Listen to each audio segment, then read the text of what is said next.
Assalamualaikum warahmatullahi wabarakatuh. Innal hamdalillah nahmaduhu wa nasta'inuhu wa nastaghfiruh wa na'udzu billahi min syururi anfusina wa min sayyiati a'malina. May yahdihillahu fala mudilla lahu wa may yudlil fala hadiya lahu. Asyhadu an la ilaha illallah wahdahu la syarika lah wa asyhadu anna Muhammadan abduhu wa rasuluh. Allahumma shalli ala nabiyyina Muhammad wa ala alihi wa sahbihi ajmain, amma ba'd. Yang saya hormati Ketua PCM Balen dan seluruh jajarannya, Bapak-bapak dan ibu-ibu sekalian, jamaah ketarjian Ahad pagi PCM Balen yang dimuliakan Allah. Alhamdulillah, pada kesempatan ini kita diizinkan oleh Allah Subhanahu wa taala untuk memiliki kesempatan dan juga keistiqomahan kita dalam upaya kita mentradisikan kajian ketarjian bagi warga Muhammadiyah. Salawat dan salam semoga tetap terlimpahkan kepada junjungan kita Nabiullah Muhammad sallallahu alaihi wasallam, keluarganya, sahabatnya, dan seluruh orang yang mengikuti sunnahnya sampai hari kiamat. Bapak dan saudara sekalian, bapak dan ibu-ibu sekalian yang dimuliakan Allah, karena kita berada di bulan Agustus, kita sekarang sudah tanggal 13 Agustus. 17 Agustus nanti disebut dengan HUT RI, Hari Ulang Tahun Republik Indonesia. Sudah mulai banyak kegiatan mulai sekarang, Pak, ya. Sudah ada berbagai macam perlombaan. Nanti 17 Agustusnya disusul dengan upacara, dan perlombaannya biasanya masih berlangsung sampai akhir Agustus pun masih gitu. Bahkan sampai September, ya. Oleh sebab itu, karena kita di momen Agustusan, maka penting untuk kita coba kaji bagaimana sebenarnya fatwa-fatwa tarjih yang berkaitan dengan perayaan Hari Ulang Tahun Republik Indonesia, yang kita sekarang sudah masuk HUT RI yang ke-78. Ya, meskipun kita sudah benar-benar merdeka atau belum, kan gitu. Atau bagaimana kita memaknai kemerdekaan dalam konteks sekarang, karena kita sudah tidak menghadapi musuh atau penjajahan secara fisik, tapi penjajahan secara materi dan juga pemikiran itu. Sehingga penting untuk kita maknai ulang, kita kontekstualisasikan bagaimana makna kemerdekaan dalam konteks kekinian. Tapi sebelum kita masuk pada kajian fikih perayaan kemerdekaan HUT RI, kita coba lihat dulu sejauh mana sebenarnya kontribusi Muhammadiyah di dalam kemerdekaan. Ada beberapa bukti yang nanti bisa kita jadikan acuan, ternyata Muhammadiyah itu sangat berkontribusi dalam kemerdekaan bangsa kita. Kita awali yang pertama dari kontribusi Kiai Haji Ahmad Dahlan atau Mbah Yai Ahmad Dahlan. Sejak mendirikan Muhammadiyah itu sudah memulai atau meletakkan dasar pendidikan, dan kontribusi Mbah Yai Ahmad Dahlan dalam konteks pendidikan itu beliau berhasil mengkombinasikan antara sistem pendidikan Belanda yang hanya mengajarkan ilmu-ilmu umum, tidak ada ilmu-ilmu agama, dan juga notabene-nya Belanda itu kan agamanya Kristen gitu. Dikombinasikan dengan sistem pendidikan pesantren, yang mana ketika itu terjadi dikotomi antara sistem model pendidikan Belanda dan sistem model pendidikan pesantren. Yang pendidikan Belanda hanya mengajarkan ilmu umum, pendidikan pesantren hanya ilmu agama. Dan di pesantren ketika itu pakai bangku saja diharamkan gitu kan, ya kan? Kemudian orang pakai celana saja dianggap tasabuh, menyerupai, sehingga itu diharamkan. Tapi karena berpikiran tajdid, dia melihat meskipun ini berasal dari Belanda dan tidak berkaitan dengan ibadah, hanya berkaitan dengan muamalah dunyawiyah, bisa diadopsi. Maka sekolah yang digagas oleh Mbah Ahmad Dahlan itu sebenarnya secara kurikulum dan model sekolahnya kayak sekolah Belanda, hanya saja dimasukkan pelajaran-pelajaran agama. Kemudian sekolah Muhammadiyah berkembang sampai sekarang ini, dan Muhammadiyah bisa mendirikan sekolah tidak hanya di Indonesia, sudah ada sekolah di Australia, kemudian kampus Universitas Muhammadiyah di mana yang terakhir di Malaysia. Artinya Muhammadiyah sangat berkontribusi dalam bangsa, dalam kita berbangsa dan bernegara. Kemudian Muhammadiyah juga ikut dalam perang kemerdekaan. Ini kontribusi Muhammadiyah. Misalnya dari tokoh-tokoh Muhammadiyah itu, tokoh nasionalis, meskipun sebenarnya ini kader Muhammadiyah.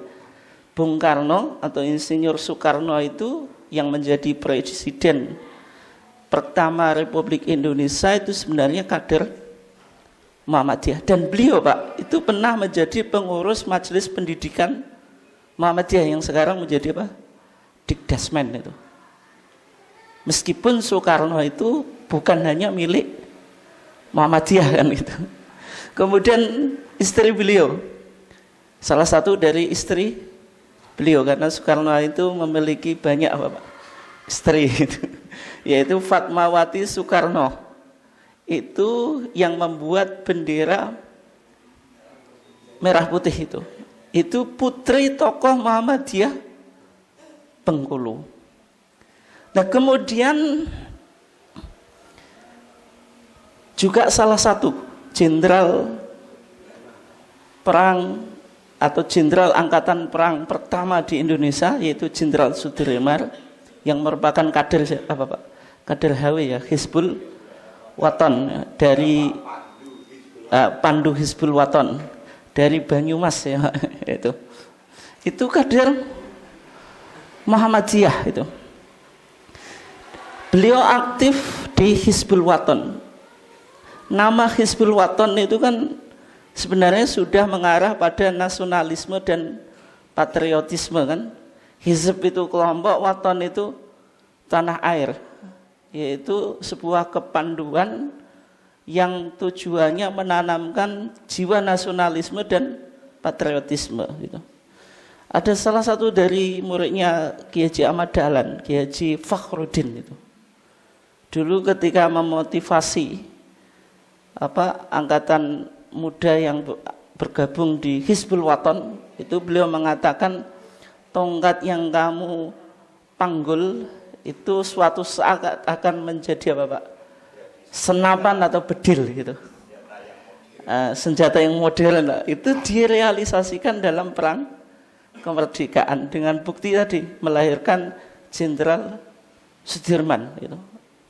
Nama Hizbul Waton sudah mengarah pada nasionalisme yang ingin dibangun oleh Muhammadiyah. Kemudian ada Kasman Singodimedjo. Ini salah satu yang menggagas lahirnya Sumpah Pemuda. Kemudian ketika Indonesia itu mempersiapkan kemerdekaan ya, lahirlah badan penyelidikan usaha-usaha kemerdekaan.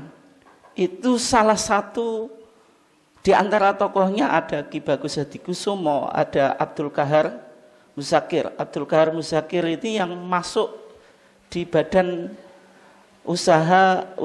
penyelidikan dan usaha-usaha kemerdekaan itu kan salah satunya Abdul Qahar Muzakir.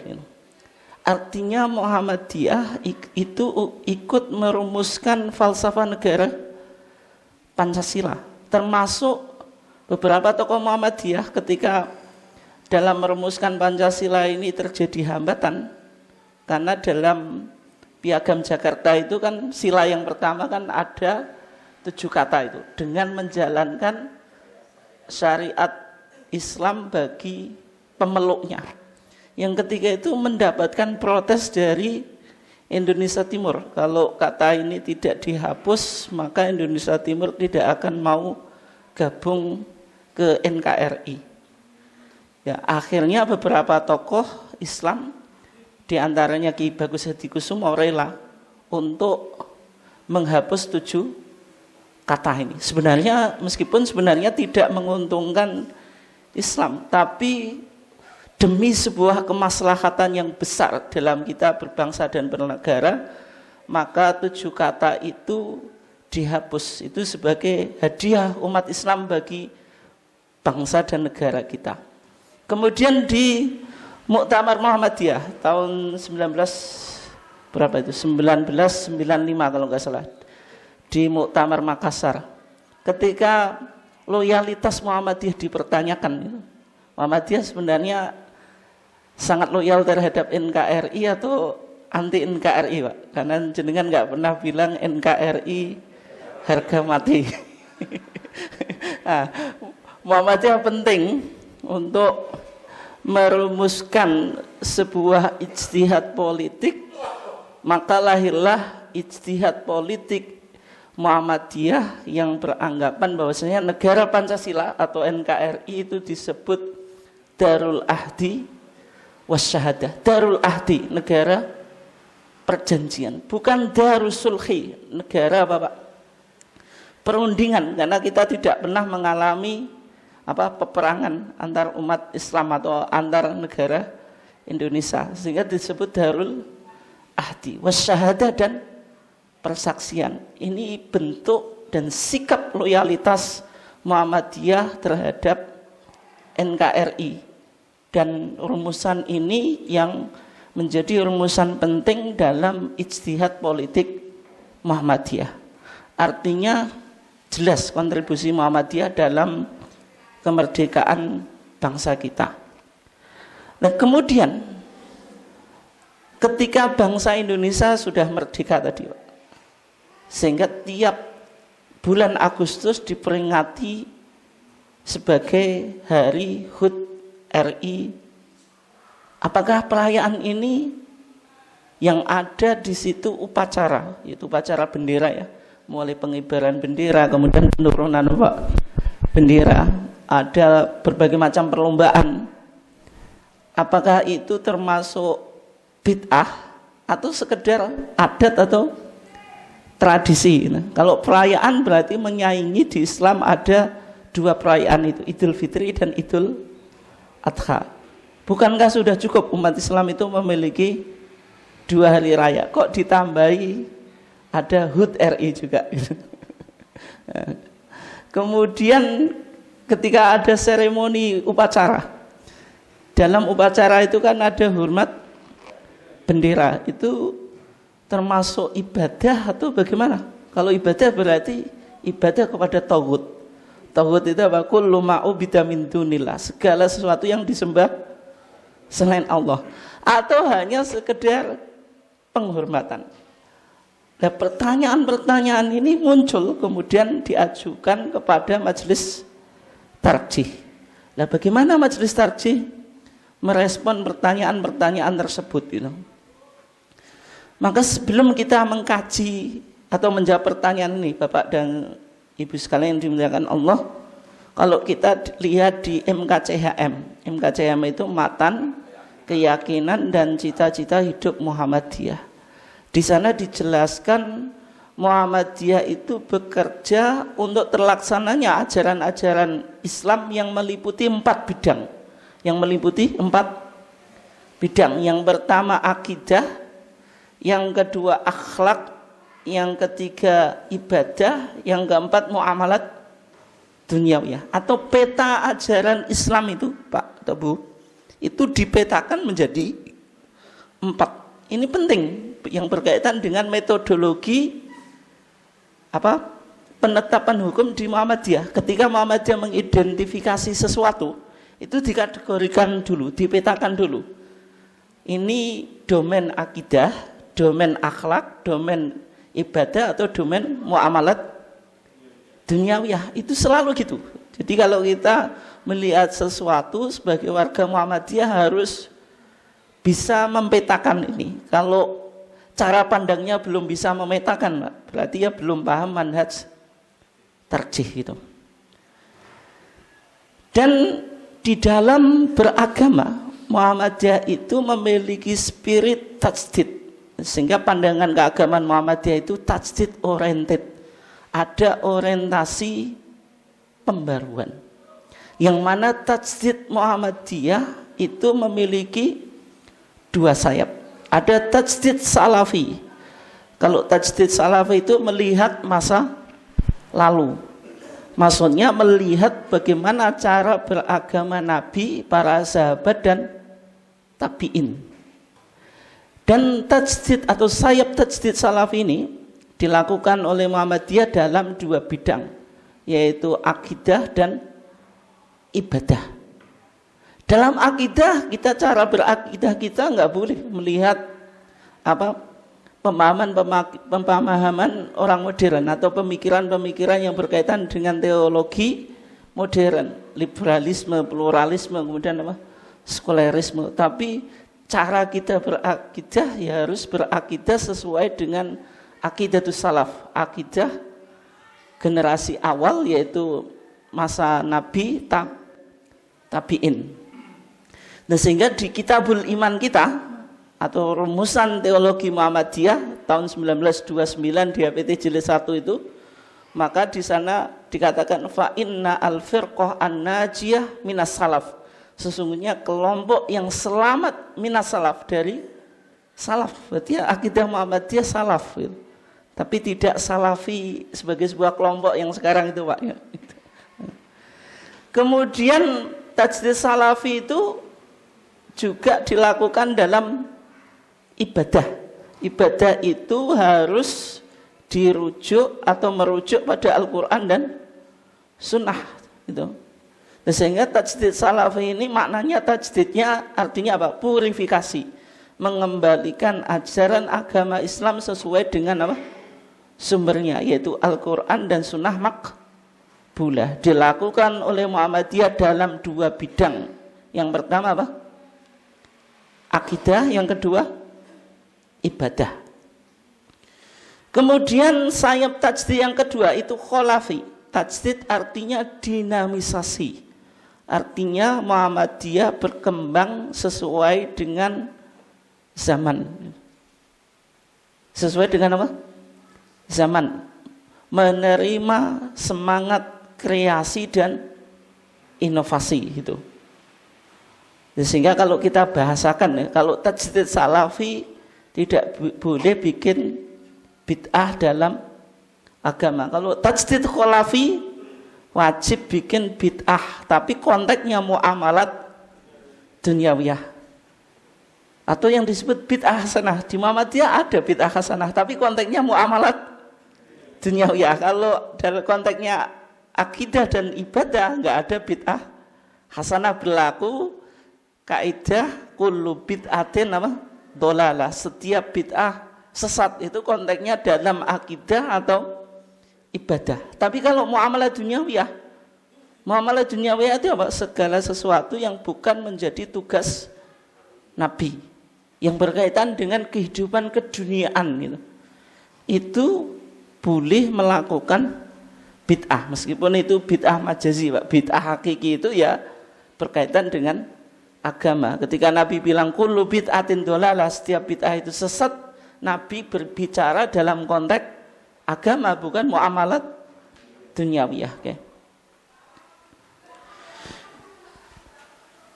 Nah, dalam ingkang CHM tadi ditegaskan bahwasanya bidang garap Muhammadiyah itu 4 bidang tadi. Akidah, akhlak, ibadah, dan muamalah duniawi. Akidah itu sesuatu yang wajib diyakini sebagaimana yang ada dalam hadis Jibril. Ketika malaikat Jibril mendatangi Nabi, tanya tentang 3 perkara itu. Mal Islam, apa itu Islam, mal iman, apa itu iman, kemudian mal ihsan. Ini yang disebut dengan trilogi agama. Ada Islam, ada iman, ada ihsan. Ketika malaikat Jibril bertanya kepada Nabi, "Ya Muhammad, akhbirni anil iman." Wahai Muhammad, tolong kasih tahu saya tentang apa yang disebut iman. Maka Nabi menjawab, "Al-imanu antu minabillah." Iman itu engkau beriman kepada Allah, wa malaikati, dan para malaikatnya, seterusnya sampai 6 itu. Atau yang diistilahkan oleh ulama usuluddin sebagai apa? Arkanul iman, rukun iman. Tapi di Muhammadiyah, Pak, rukun iman yang 6 ini disebut, nanti kalau jenengan lihat kitabul iman, disebut usul al-aqaid as-sahihah. Pokok akidah yang benar atau yang sahih. Jadi akidah yang benar itu harus dibangun dengan rukun iman yang 6 tadi. Kalau jenengan tidak percaya pada rukun iman yang 6 itu, maka akidahnya jenengan tidak termasuk apa? Akidah yang diyakini oleh ahlul haqqi was sunnah, kelompok yang berpegang kepada kebenaran dan sunnah Nabi, atau istilah lain disebut apa? Ahlus sunnah wal jamaah. Hanya saja ahlus sunnah wal jamaah itu tidak ditemukan di literatur Muhammadiyah. Meskipun Pak, Muhammadiyah sudah bisa dipastikan akidahnya ya akidah Ahlussunnah wal Jamaah. Dulu pernah ada di Kitabul Iman, tapi berikutnya dibuang. Makanya di HPT jenengan yang sekarang itu sudah tidak ada istilah Ahlussunnah wal Jamaah. Tapi dulu pernah ada. Di khotimahnya, di penutup Kitabul Iman itu dulu redaksinya ya, hadhihi hiya usulu al-aqaid as-sahihah. Inilah akidah-akidah, inilah pokok-pokok akidah yang benar. Wa rada bihal Qur'an, yang berdasarkan Al-Qur'an wa sunnah dan sunnah, wa syahidat biha al-atharu al-mutawattirah, dan didukung oleh athar-athar yang mutawatir. Kemudian di sana dikatakan mulakhosatan min kutubis salaf. Rumusan ini diambil dari kitab-kitab salaf. Kitab-kitab salaf itu miliknya siapa? Di sana dikatakan wahum ahlus sunnati wal jamaah. Mereka itu kelompok ahlus sunnah wal jamaah. Itu sudah tidak ada di HPT kita. Kenapa kok dihapus? Itu saya kurang tahu alasannya ya. Tapi mungkin Pak, ini sekedar asumsi ya. Karena di Nusantara itu terjadi saling klaim atau saling klaim label Ahlus Sunnah wal Jamaah. Apalagi Ahlus Sunnah wal Jamaah itu dipahami secara sempit. Dalam akidah harus berakidah Asy'ariyah atau Maturidiyah. Dalam fikih mengikuti salah satu mazhab yang 4, secara khusus mazhab Syafi'i. Dalam tasawuf itu mengikuti thariqah al-Imam Junaid al-Baghdadi, Imam Junaid dari Baghdad, atau Imam Ghazali. Padahal Muhammadiyah tidak mengikuti rumusan ini Pak. Semuanya kembali pada Ahlussunnah wal Jamaah, karena paham keagamaan Muhammadiyah itu tidak berafiliasi kepada mazhab tertentu. Dalam akidah tidak bermadzhab, tapi bermadzhab Al-Quran dan Sunnah. Dalam fikih juga semacam itu, tidak mengikuti mazhab yang 4, tapi ya kembali pada Quran dan Sunnah. Dalam tasawuf juga tidak mengikuti tasawuf atau thariqah tertentu, tapi ya kembali pada Quran dan Sunnah. Nah, sehingga Muhammadiyah mungkin, ini sekedar asumsi ya, memilih berislam secara substantif, yaitu Islam yang menjadikan Al-Quran dan Sunnah Al-Maqbulah itu sebagai rujukan, bukan secara apa Pak? Secara simbol harus memakai kata Ahlus Sunnah wal Jamaah. Itu akidah Muhammadiyah. Dan akidah Muhammadiyah itu untuk tadi mewujudkan akidah as-sahihah, maka akidah yang benar itu tidak boleh mengidap penyakit yang disebut dengan TBCS itu.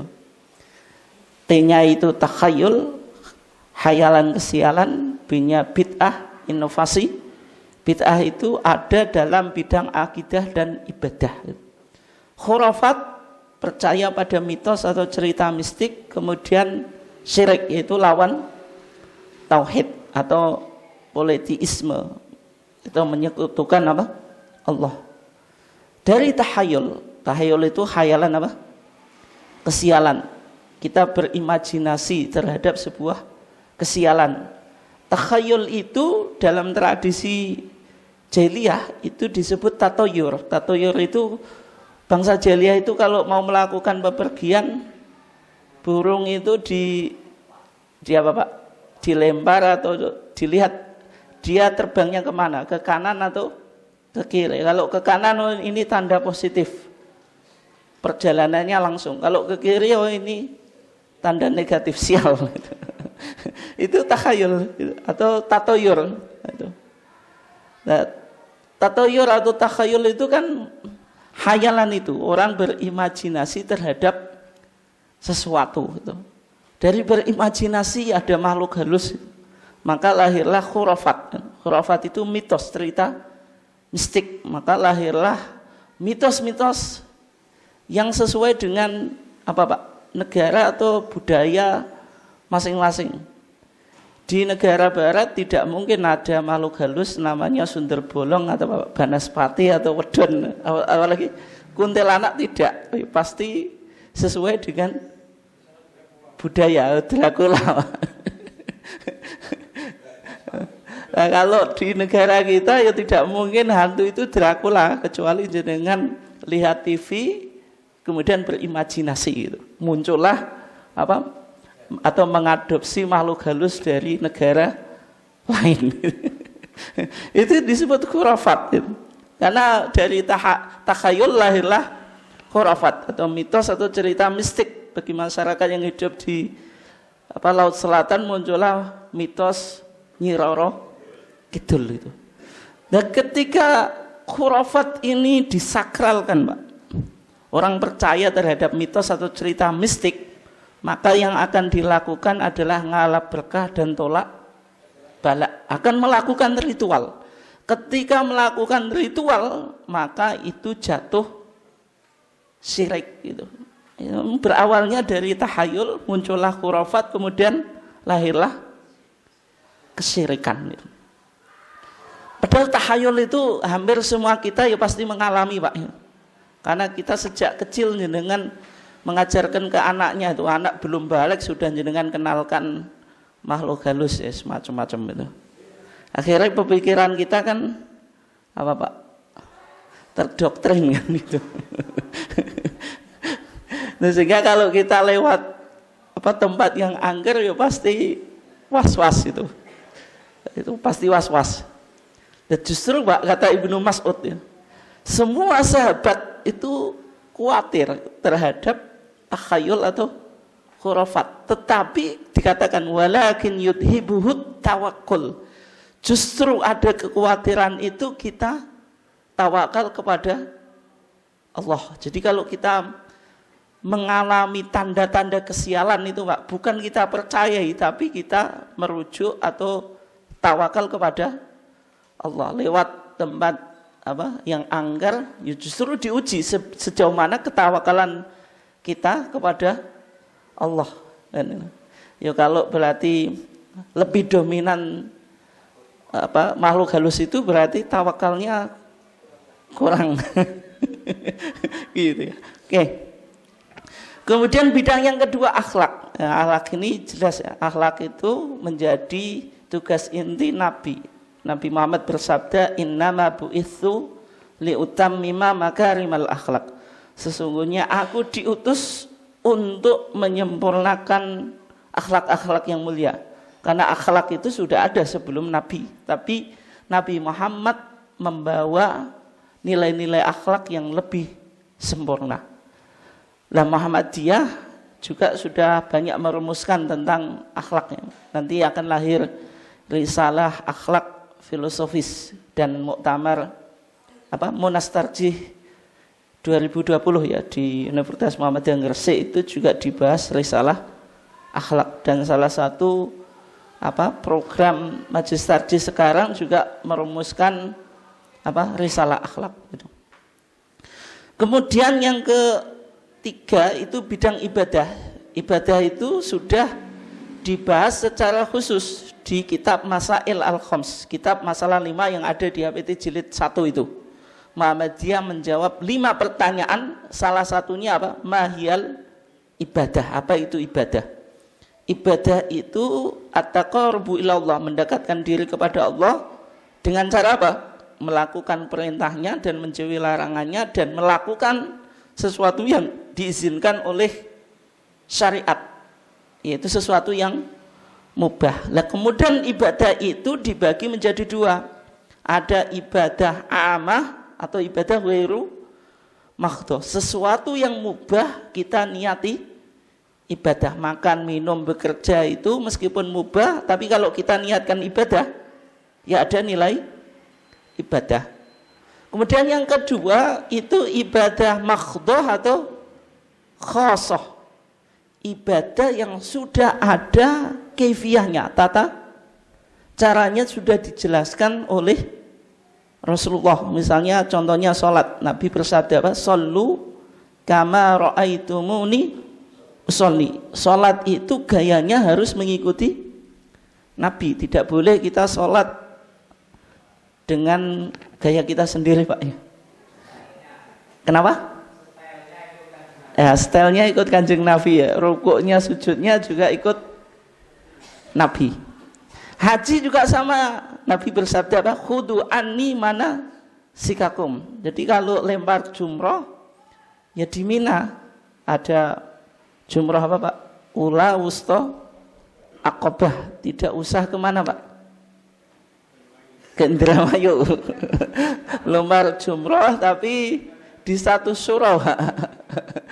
Tidak tanggal 10 kan kalau orang haji lempar jumroh Pak? Aqabah. 11, 12, 13 3 jumroh itu. Jadi tidak ke Indramayu. Ngelemparnya juga pakai kerikil Pak, bukan pakai uang. Itu sumber dana yang luar biasa. Oke, itu contoh ibadah mahdhah. Nah, ibadah tadi kan dibagi menjadi 2, ibadah umum atau ibadah general. Itu sebenarnya masuk muamalat dunyawiyah. Sebagaimana dalam hadis Nabi antum a'lamu bi umuri dunyakum.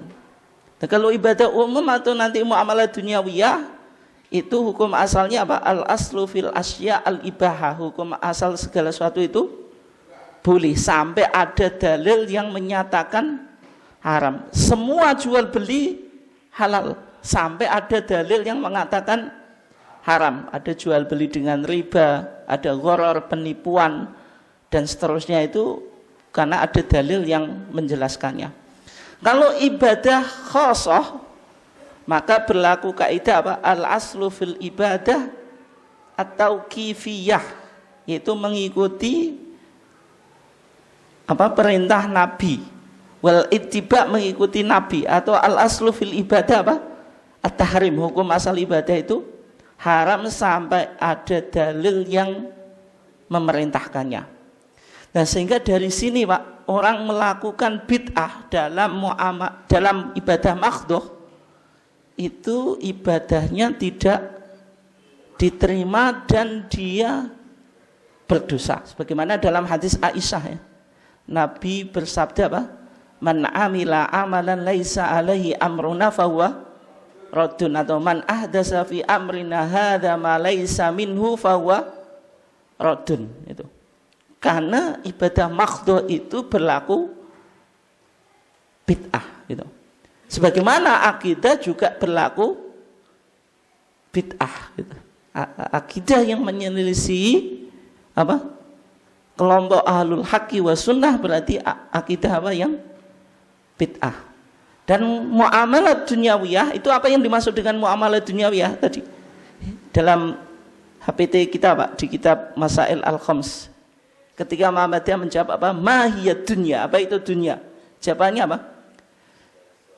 Segala sesuatu yang bukan menjadi tugas Nabi, yaitu hiyal umur allati lam yub'ats li ajliha apa? Anbiya. Dan hukum asalnya apa? Mubah atau boleh. Kalau kita klasifikasikan, merayakan HUT RI itu masuk bidang apa dari 4 bidang ini? Atau domain apa? Atau tadi apa? Akidah, akhlak, apa Pak? Ibadah atau muamalat duniawi. Masuk mana Bu? Masuk yang terakhir, muamalat duniawi. Ini urusan keduniaan, berarti hukum asalnya apa? Boleh selama tidak melanggar apa? Nilai-nilai Islam atau norma sosial. Yang menjadi pertanyaan di hadis Anas Pak, ini ada di kitab Bulughul Maram ya, riwayat Abu Dawud dan Nasai, kata Ibnu Hajar apa? Bi isnadin sahih, sanadnya sahih. Ketika Nabi datang ke Madinah, walahum yaumani yal'abuna fihima, penduduk Madinah itu sudah punya 2 hari yang mereka biasa apa? Bersenang-senang. Kemudian Nabi bertanya, 2 hari ini apa? Penduduk jahiliyah atau penduduk Madinah di masa jahiliyah Pak, itu menjawab, kunnanal abu fihima fil jahiliyah. Ya Rasulullah, kita sudah biasa bersenang-senang di 2 hari ini di masa jahiliyah. Kemudian Nabi bersabda Pak, innallaha qad abdalakum bihima khairan minhuma, sesungguhnya Allah telah mengganti 2 hari yang lebih baik daripada 2 hari yang engkau rayakan di masa apa? Jahiliyah. Nabi bersabda, yaumal adha wa yaumal fitri, hari Idul Adha dan hari Idul Fitri. Hadis ini Pak menjelaskan hari raya umat Islam itu, orang Islam itu boleh bersenang-senang. Dan itu ditentukan 2 hari, yaitu Yaumal Fitri setelah kita menjalankan puasa Ramadan atau 1 Syawal ya. Yaumal Adha ketika kita apa? Menyembelih hewan korban itu. Artinya tidak ada hari raya selain 2 hari ini. Nah, kalau jenengan sekarang bikin HUT RI, hari ulang tahun, itu mendatangkan hari raya baru Pak. Bid'ah atau enggak itu? Nah, kalau enggak bid'ah. Nah itu hari raya atau ulang tahun, tapi konteksnya muamalat duniawi. Kalau jenengan bawa ke konteks ibadah, berlaku bid'ah. Kalau jenengan bawa ke konteks akidah, kalau tidak percaya 17 Agustus itu sebagai hari kemerdekaan bangsa Indonesia masuk neraka, itu ya bid'ah. Kan masuk konteks akidah itu. Atau ditambah rukun iman yang ke-6, di antara isinya percaya pada 17 Agustus, itu bid'ah kalau dibawa ke sana. Tapi kalau dipahami konteks muamalah duniawiyah, yes, bersenang-senang. Ada ulang tahun apa Pak? Hari jadi kota. Apalagi sekarang hari jadinya jenengan itu, atau tiron atau ulang tahun. Apakah ini masuk apa? Masuk hari raya baru atau tidak? Ya, tadi dipahami oleh Muhammadiyah itu enggak apa-apa karena konteksnya muamalat duniawiyah ya. Nah, sehingga berlaku kaidah tadi al aslu fil muamalat apa? Al ibahah atau al aslu fil asya al ibahah. Tapi dalam kita merayakan HUT RI itu seremoni yang paling utama itu upacara apa? Bendera. Upacara bendera itu ada kegiatan yang sakral, yaitu hormat bendera, mengheningkan cipta dan seterusnya. Ketika menghormat bendera, orang hormat bendera itu boleh atau tidak? Tapi kalau niatnya ibadah, soalnya kan ada yang berpandangan hormat bendera itu sama dengan hormat pada tauhid atau ibadah pada tauhid. Tauhid itu apa? Kullu ma ubida min dunillah, segala sesuatu yang disembah selain Allah. Maka dalam melihat ini Majelis Tarjih memetakan, Pak Bu, hormat bendera itu dilihat niatnya, karena Nabi bersabda innamal a'malu binniyat. Dan kaidah fikhiyah mengatakan apa? Al-umuru bimaqasidiha. Dalam menentukan sesuatu harus melihat apa? Pelakunya, niatnya apa? Kalau niatnya lita'abbud, untuk menyembah bendera, maka lahir hukum haram. Karena ibadah itu harus ditujukan pada Allah. Kalau niatnya lil ihtiram, untuk menghormati, artinya mengenang jasa para pahlawan yang apa Pak, rela mengorbankan nyawa demi kemerdekaan bangsa kita, mengapresiasi perjuangan mereka, tidak ada hubungannya dengan ibadah. Itu hanya simbol saja, itu hukumnya mubah gitu. Jadi itu ya. Cumanya di HPT kita Pak juga dikritik pada apa? Pakisbranya, Paskibra itu pasukan pengibar bendera. Itu kalau pakai pakaian yang sopan, yang menutup aurat, jangan terlalu jangan terlalu pakaiannya ketat. Nah, itu yang di fatwa tarjih kita ada semacam itu. Nah, kemudian berkaitan dengan kegiatan Agustusan, itu dalam fatwa tarjih kita, ini sudah saya ringkas itu.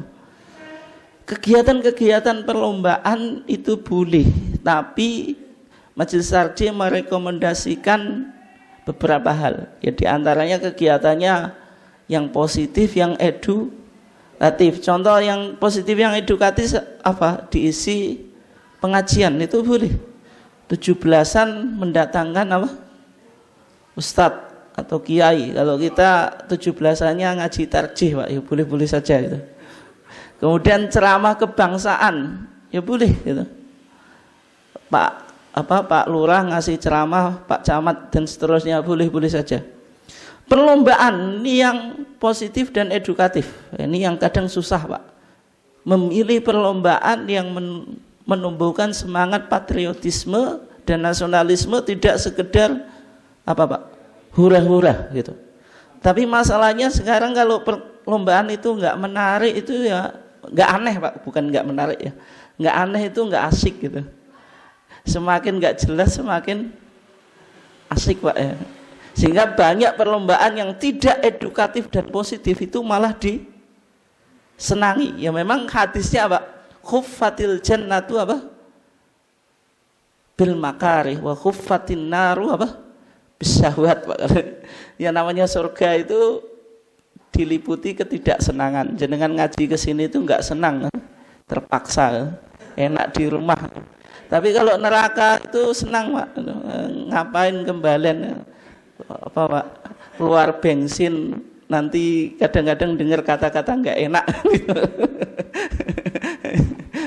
Nah, perlombaan juga tadi. Artinya perlombaan yang positif itu kadang-kadang perlu dikaji Pak ya. Karena muncul sekarang perlombaan-perlombaan yang apa? Yang aneh-aneh itu.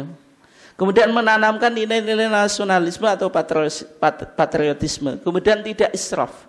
Israf itu apa? Berlebihan. Nah, Allah berfirman apa? Kulu washrabu wala tusrifu. Makan minum boleh, tapi kalau berlebihan tidak boleh. Jenengan makannya porsinya Pak, 2 piring itu sudah full Pak ya. Tapi karena prasmanan habis 5 piring atau 10 piring, itu israf ya. Meskipun makanan itu ya untuk dimakan, diratani.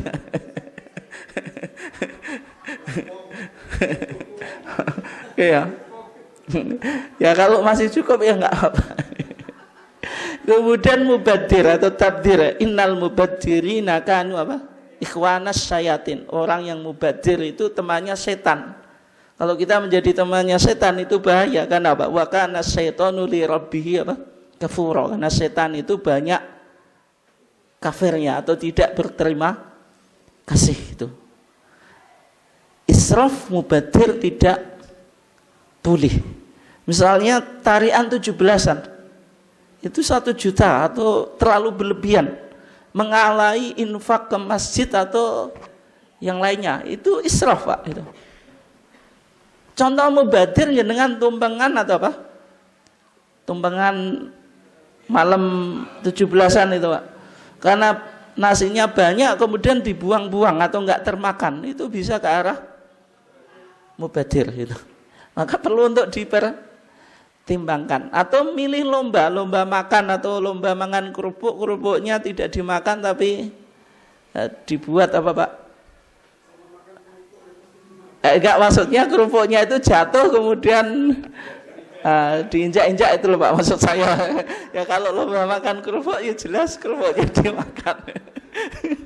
Ya, itu. Kemudian tidak maksiat dan hura-hura gitu. Ya, lomba yang maksiat ya misalnya apa Pak? Yang mengarah ke perjudian dan seterusnya, itu kan kadang menarik gitu. Atau yang buka aurat dan sebagainya itu. Nah, termasuk karnaval itu perlu untuk dikaji. Meskipun karnaval itu tidak haram Pak ya. Biasanya ditanyakan tentang timingnya, waktunya itu. Biasanya nggak sempat sholat gitu. Karena mulainya jam 11, selesainya setelah maghrib itu. Kalau dijamak boleh atau tidak itu? Nah, itu biasanya ditanyakan semacam itu.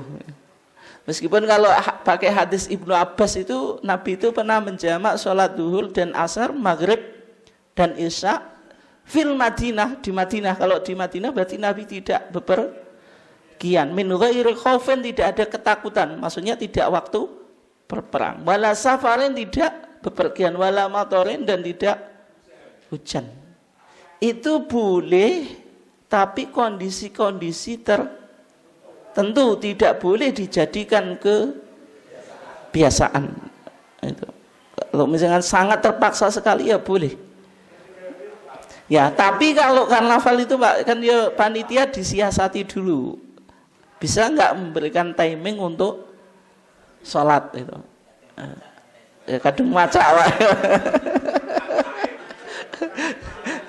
Nah, kalau memang apa betul-betul nggak bisa, ya tadi dijamak tidak apa-apa.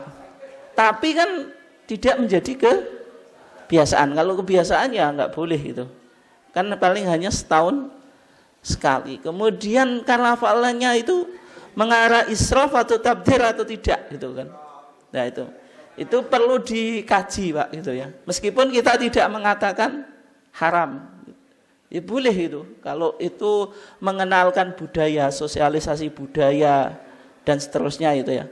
Tapi kalau sudah mengarah ke israf, tabdzir, ya itu perlu untuk dikaji ulang ya. Kemudian hukum musik ya, karena Agustusan juga pernah penuh dengan musik. Dan Muhammadiyah ini sangat moderat Pak ketika bicara tentang musik. Musik itu dilihat ilahnya. Ilah itu apa? Sesuatu yang menjadikan hukum itu muncul. Adanya ilah, adanya hukum. Tidak adanya ilah, hukum tidak ada. Makanya kaidahnya al-hukmu yaduru ma'a illatihi wujudan wa adaman. Hukum itu mengikuti ilahnya. Ada ilah, ada hukum. Tidak ada ilah, tidak ada hukum. Minuman keras ketika ada unsur memabukkan ya haram. Tapi kalau khamr menjadi apa Pak? Menjadi apa? Menjadi cokak. Unsur memabukkannya sudah hilang, itu menjadi halal. Nah, musik dan alat musik sama Pak. Ketika alat musik membawa sesuatu yang positif, mubah atau bisa menjadi sunnah. Kalau jenengan yang ikut HW itu ada drum band. Drum bandnya jenengan itu mengarah yang positif atau apa Pak? Kalau positif bikin semarak ya bisa mubah atau bahkan sunnah itu. Nyeneng ngomong akeh. Itu ya. itu bisa mubah atau sunnah.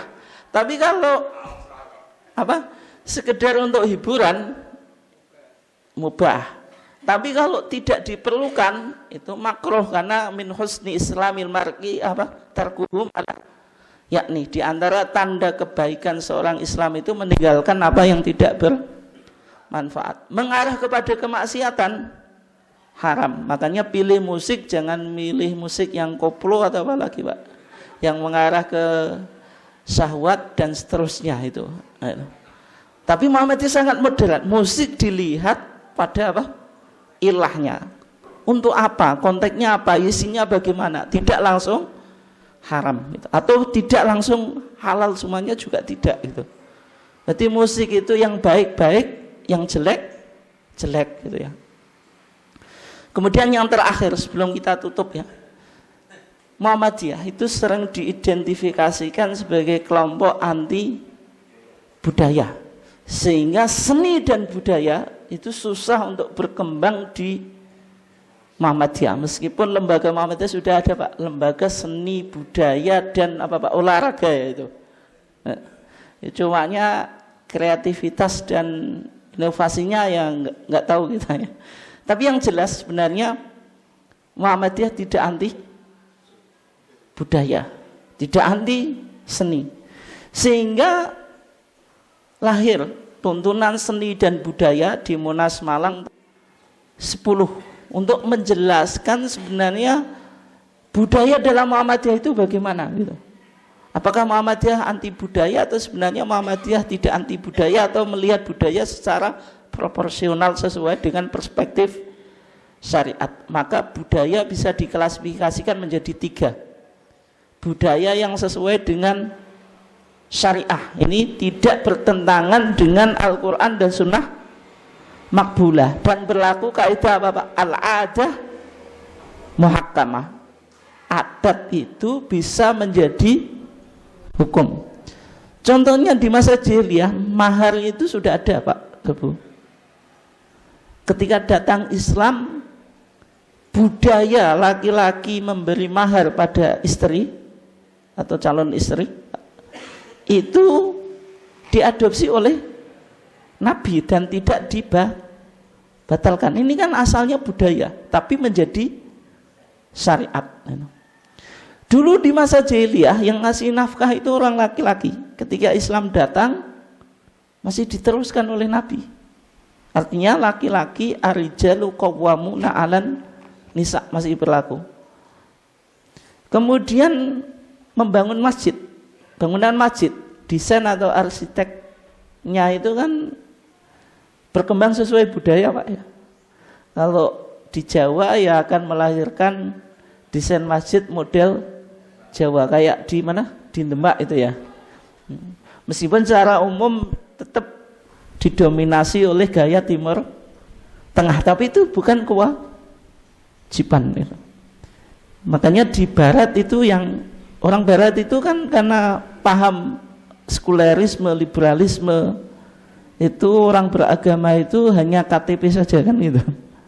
Sehingga yang orang Barat notabene-nya beragama Kristen, hari Minggu kebaktian ke gereja itu kan sepi, Pak. Sehingga gereja ya sepi gitu, meskipun KTP-nya tetap Kristen gitu. Nah, sehingga kalau gereja sepi, daripada sepi, karena bangsa Barat itu cara berpikirnya materialisme, Pak. Ya sudah, kalau nggak dipakai, nggak layak, sudah tidak digunakan, ya sudah dijual aja gitu. Sehingga banyak gereja yang dijual, akhirnya PWM Pak? Mau beli gereja di Spanyol. Untuk apa? Untuk masjid. Ketika jadi bangunan masjid, apakah perlu dirombak? Jawabannya tidak. Misalnya di Turki itu ada Masjid Hagia Sophia gitu. Itu dulu gereja Bizantium ya, atau gereja Kristen Timur yang ada di Turki gitu. Yang sekarang jadi masjid, meskipun sekarang hanya museum saja ya.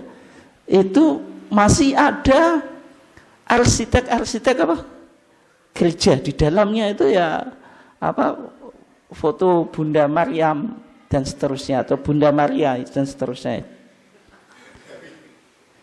Kemudian yang kedua, budaya yang awalnya bertentangan dengan syariat lalu diperbaiki atau dilakukan proses apa? Islamisasi. Di masa jahiliyah muncul syair. Karena bangsa Arab itu terkenal dengan fasahahnya, Pak. Fasahah itu apa? Kefasihan, elekuen dalam berbicara gitu. Bisa menyanjung banyak orang ya. Yang dulu syair itu digunakan untuk menyanjung dewa-dewa mereka atau sesembahan mereka.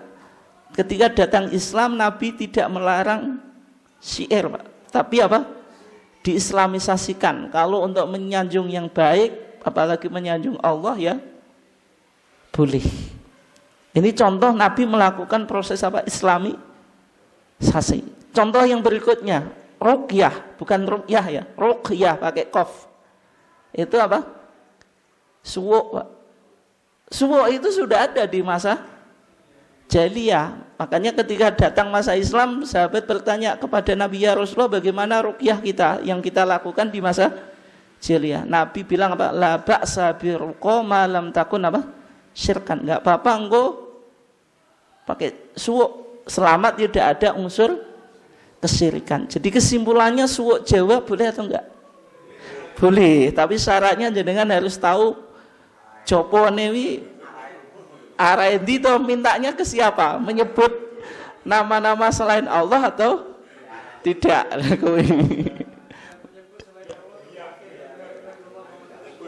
Oh gitu. Tapi kalau sebelumnya ada nama-nama selain Allah ya nggak boleh, meskipun ditutup dengan syahadat. Itu berarti kan syirik dulu terus bertauhid kan? Itu kan nggak boleh. Kalau sudah Islam ya tauhid tidak boleh keluar dulu. Saya tak keluar dulu, nanti kembali lagi, itu nggak boleh. Kemudian dakwah Wali Songo juga memanfaatkan media untuk dakwah. Lahirlah kesenian wayang kulit dan seterusnya itu kan. Karena wayang kulit itu kan filosofinya kalau wayangnya itu pakai nyawa kan nggak boleh, Pak, gitu loh. Makanya dibikin semacam itu. Kemudian muncul gending gamelan dan seterusnya, muncul pujian siiran yang dibaca antara adzan dan qomat itu, Pak. Ya, sebenarnya Muhammadiyah tidak anti itu. Contohnya apa? Tombok ati, apalagi Pak? Las ilas lir ilir macam-macam itu, menek blimbing atau menek opo. Itu nggak apa-apa, itu bagus gitu. Hanya saja timingnya, waktunya yang nggak tepat gitu. Tapi kalau mengandung tawasul yang tidak sesuai dengan paham Muhammadiyah tentu nggak boleh, Pak ya. Karena beberapa sholawat itu kan apa? Tidak sesuai dengan paham Muhammadiyah. Tapi intinya Muhammadiyah sebenarnya bukan anti puji-pujian gitu. Atau mungkin sholawatan ya boleh meskipun tidak syar'i. Artinya apa? Di luar sholawat yang ma'thurah gitu, yang diajarkan oleh Nabi. Tapi tidak diritualkan gitu, dan tidak ada unsur kesyirikan gitu. Oke. Nah contohnya itu kalau di Muhammadiyah ada atau enggak itu yang sudah bikin?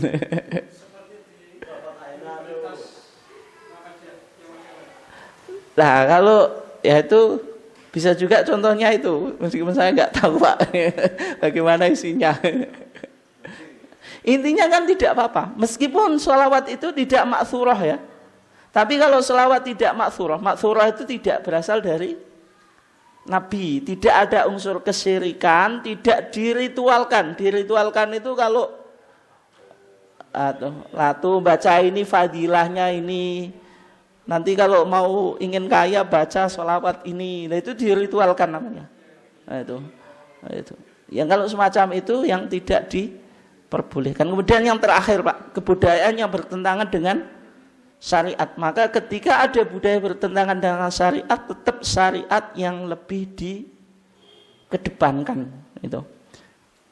Contohnya di tuntunan seni dan budaya, meskipun budaya ini sebenarnya sudah menjadi ikon wisata, Pak, tapi dilihat Muhammadiyah sebagai budaya yang bertentangan dengan syariat dan ada unsur TBCS, budaya larung laut. Ini bagi masyarakat yang hidup di Laut Selatan. Untuk tolak balak dan ngalap berkah. Tadi kan awalnya dari takhayul, lahirlah khurafat, lahirlah apa? Syirik gitu.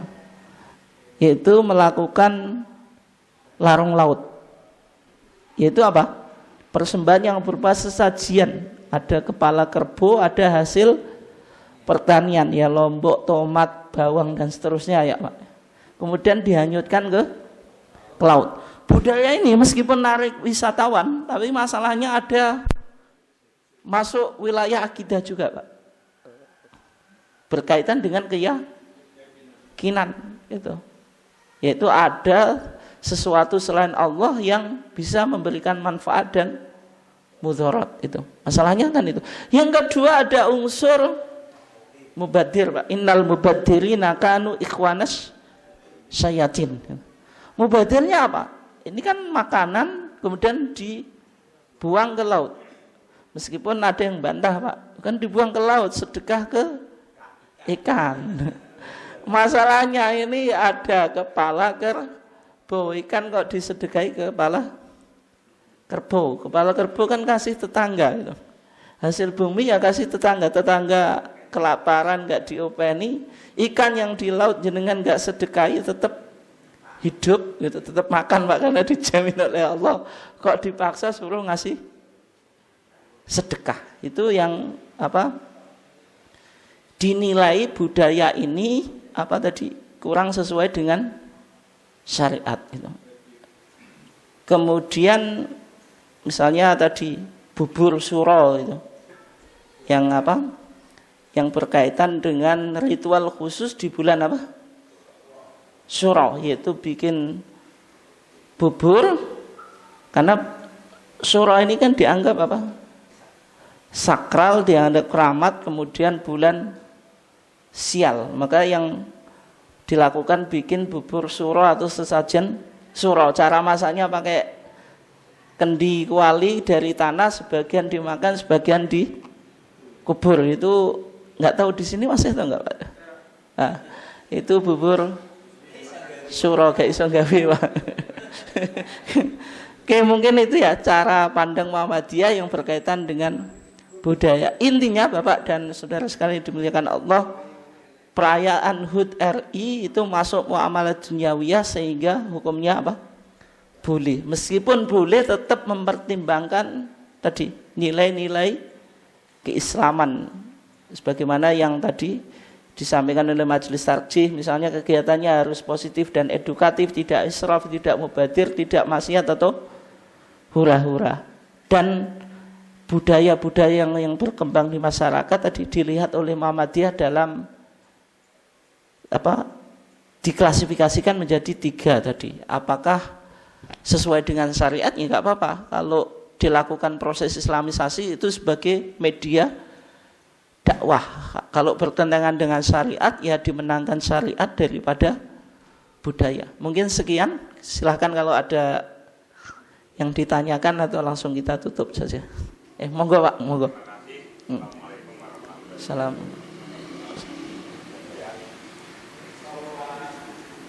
Saja yang selama ini di masyarakat itu ada kegiatan, yaitu kegiatan sedekah bumi. Ini yang di desa-desa itu banyak yang selalu membesar-besarkan kegiatan sedekah bumi. Bagaimana? Apakah diperbolehkan atau tidak kita itu memakan makanan yang untuk kegiatan sedekah bumi tersebut?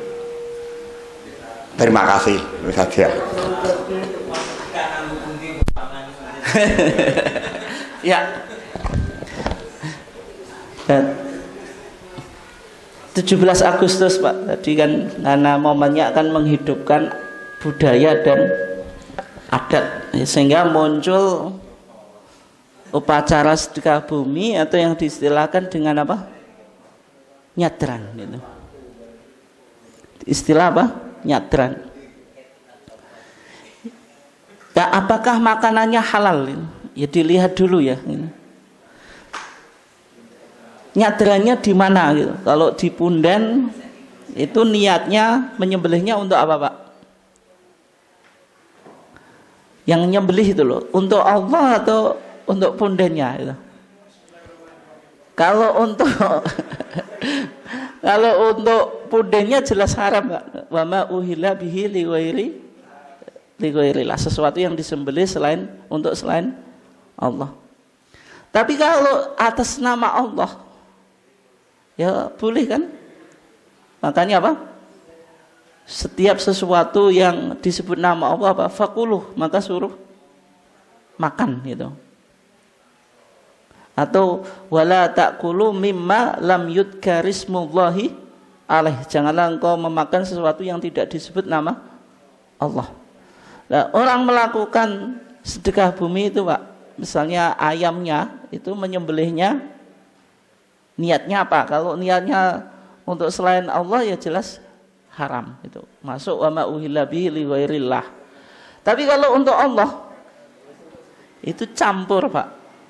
Itu. Tapi masalahnya makanan itu dibawa ke tadi, Pak, ke pundan.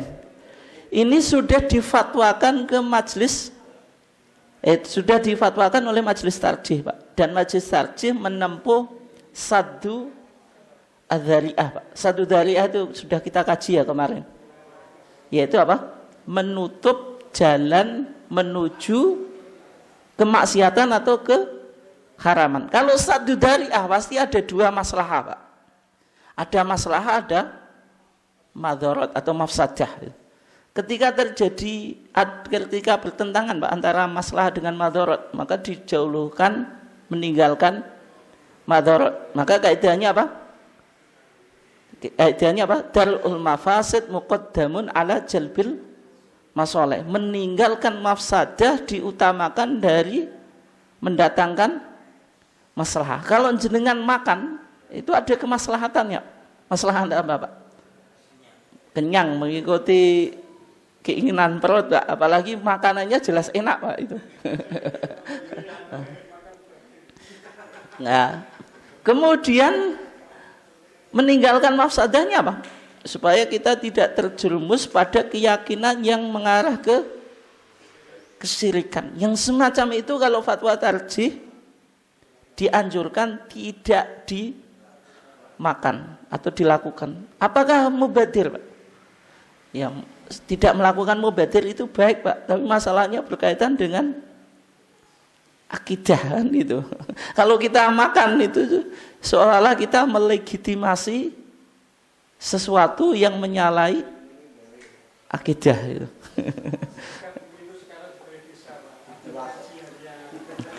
Ya kan, makanya hukumnya tidak sama. Makanya yang saya contohkan ketika itu di punden. Ya kalau di balai desa ya dilihat dulu, Pak, niatnya apa? Apakah sudah betul terjadi islamisasi atau campur gitu. Nah itu kan, makanya kan perlu untuk ketelitian ya kan.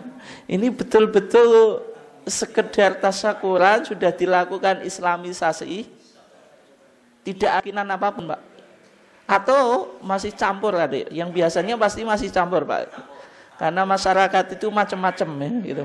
Okay. Wong di punden saja yang doain ya kiai itu, Pak, kadang ya kan. Nah, bahkan masalahnya itu. Ya, tapi intinya tadi pedoman kita yang tadi ketika sudah misalnya menyembelihnya ditujukan untuk selain Allah ya jelas nggak boleh gitu. Kalau masih campur tadi ya dilihatlah gitu, makna yang lebih maslahat, sehingga majelis tarjih tadi menempuh apa sadu dzari'ah. Ya nggak usah dimakan saja gitu.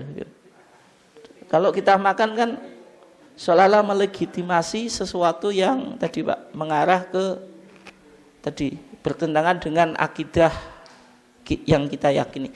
Mungkin sekian ya, kurang lebihnya mohon maaf. Kita tutup kajian kita dengan bacaan hamdalah. Assalamualaikum warahmatullahi wabarakatuh.